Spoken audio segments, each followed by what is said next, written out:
شریعتیں ستارہ تھیں، محمد رسول اللہ کی شریعت سورج تھی۔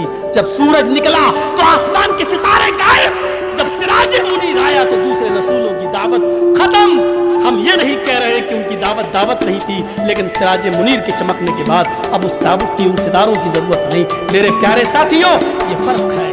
اور سن لو میرے پیارے ساتھیوں، ڈنکے کی چوٹ پر اس بات سے میں نے کبھی سمجھوتا نہیں کیا۔ اپنے معاملات، اپنے کردار ہمارے برے، لیکن ایک بات سن لو، اور کعبے کے رب کی قسم، اس بات کو میں بار بار کہتا ہوں، کئی جگہ میں نے کہا ہے، اس دور میں کتاب و سنت کا اور قرآن و حدیث کا سچا محافظ اگر کوئی ہے، اے اہل حدیثوں، تم ہو۔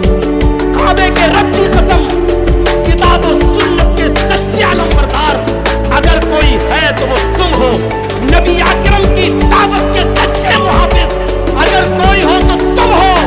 اللہ کی کتاب کو، شریعت محمد کو اپنی اصلی شکل میں اگر کسی نے باقی رکھا ہے تو اہل حدیثوں وہ تم ہو۔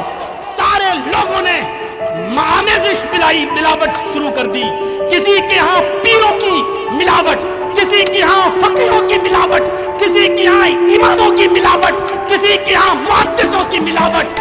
اگر فقیہوں، اماموں، محدثوں، پیروں اور ولیوں کی ملاوٹ سے رب کا دیا ہوا سچا اسلام، شریعت محمدی کا سچا پاسدار اور خالص اسلام اگر کسی کے پاس ہے تو اے اہل حدیثوں، تمہارے پاس ہے، تم اس کی حفاظت کرو، تم اس کی رحمانی کرو۔ انشاءاللہ قیامت کی صبح تک کوئی تمہارا کچھ نہیں بگاڑ سکتا۔ لا تزال طائفۃ من امتی علی الحق منصورین، ایک گروہ ہمیشہ حق